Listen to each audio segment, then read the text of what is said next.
మన పాలక్ పకోడీకి కావాల్సింది ఏంటంటే ఫస్ట్ ఇంగ్రీడియంట్ ఒక కట్ట పాలక్ తీసుకున్నాను నేను. సో ఈ పాలక్ని ఇలాగా కాడలు మనకి పెద్దగా ఉన్నాయి అనుకోండి, కాకుండా ఇలా జస్ట్ లీవ్స్ తీసుకోండి అనమాట. ఇలా లీవ్స్ తీసుకొని మొత్తం అంతా మనం కడగాలి ఒకసారి.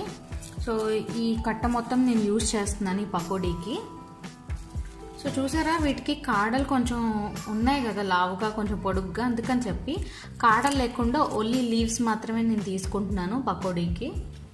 సో ఇలా మొత్తం లీవ్స్ అన్నీ మనం సెపరేట్ చేసుకుందాము కాడల నుంచి.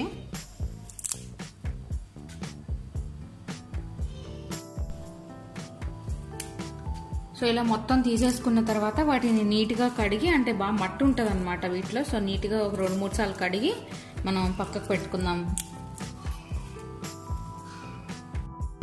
సో చూసారా, మొత్తం అంతా నేను కడిగేసాను నీట్గా. సో ఇప్పుడు ఏం చేయాలంటే, మనకి ఒకవేళ దీంతో పాలక్తో బజ్జీ వేసుకోవాలనుకుంటే 1 ఫుల్ ఇలాగ తీసుకొని వేసుకోవచ్చు అనమాట.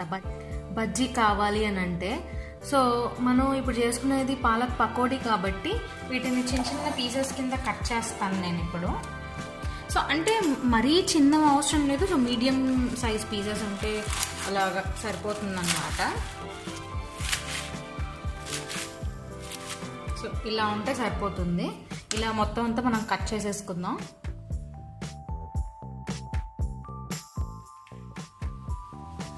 ఒక పెద్ద బౌల్లో 1 కప్ నేను బేసన్ ఫ్లోర్ తీసుకుంటున్నాను. 1 కప్పు మనకి శనగపిండికి 1/2 కప్పు మనం బియ్యపిండి వాడాలన్నమాట. బియ్యపిండి ఎందుకు వాడుతున్నాము అంటే క్రిస్పీనెస్కి, మనకి ఎక్కువ సేపు మనకి క్రిస్పీగా ఉండటానికి మన పకోడీ అన్నది మనం వాడతాము. సో నేను 1/2 కప్ నేను రైస్ ఫ్లోర్ యాడ్ చేశాను, బియ్యం పిండిని. సో అందులోకి 1 టీ స్పూన్ అలాగా అజ్వైన్ అనమాట, వామును కూడా యాడ్ చేస్తున్నాను నేను.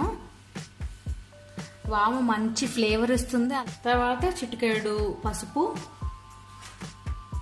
నేను 1/2 స్పూన్ మీకు రుచికి సరిపడా ఉప్పు వేసుకోండి. ఎందుకంటే మనకి పాలకూర అంటేనే అందులో కొంచెం ఉప్పు ఉంటుంది. సో అందుకని చెప్పి మీరు చూసుకోండి, టేస్ట్కి తగ్గట్టు వేసుకోండి ఉప్పు అన్నది.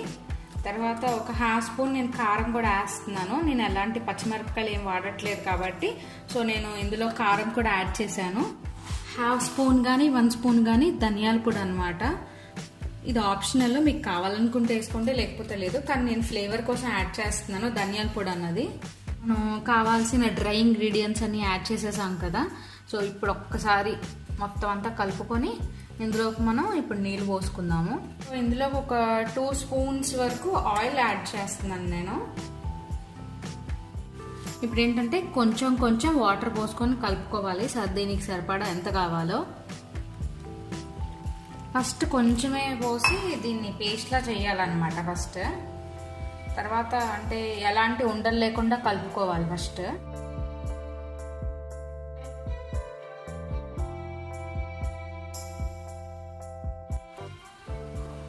సో చూసారా, ఇలా థిక్ బ్యాటర్లా నేను కలిపాను అనమాట, ఉండలు లేకుండా ఏవీనా.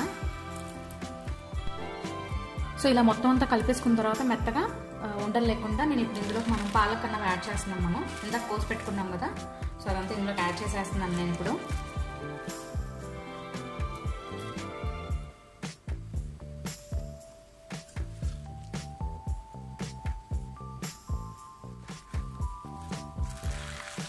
సో ఇప్పుడు మొత్తం పిండి పట్టేటట్టు మనం కలుపుకోవాలి.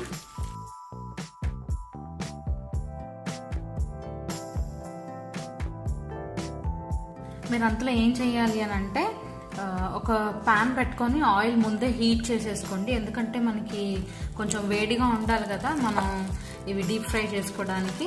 సో నేనైతే పక్కన ఆయిల్ కూడా పెట్టేశాను. ఇంకా ఆయిల్ రెడీగా ఉంటే ఇంకా వెంటనే వేసేసుకోవటమే అనమాట. ఇది ఫ్రెష్గా తింటే ఇప్పటికిప్పుడు ఈవినింగ్ చేసుకొని చాలా బాగుంటుంది అనమాట.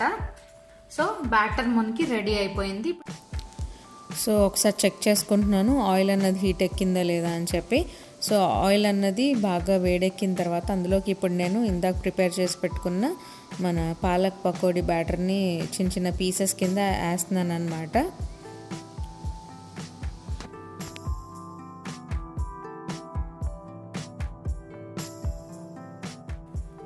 మొత్తం అన్నీ అలా మనం ఫిల్ చేసుకున్న తర్వాత మన ప్యాన్లో ఒక 1 మినిట్ తర్వాతే మనం వాటిని కదపాలన్నమాట.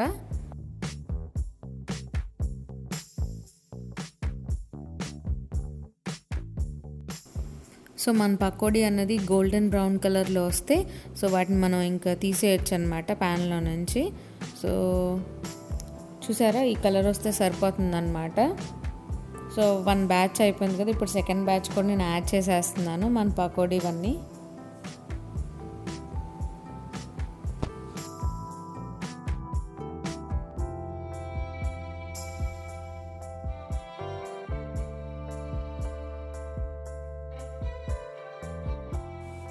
చూసారా, పర్ఫెక్ట్ కలర్ వచ్చింది.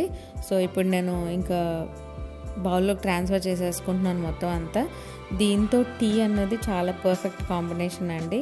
So tea and pakodi evening snacks కింద మంచిగా ఎంజాయ్ చేసాం. మీరు కూడా తప్పకుండా మీ ఇంట్లో ట్రై చేసి హ్యాపీగా మీ ఫ్యామిలీ మెంబర్స్ మొత్తం ఎంజాయ్ చేయండి. Thank you for watching my videos. Like, share and comment.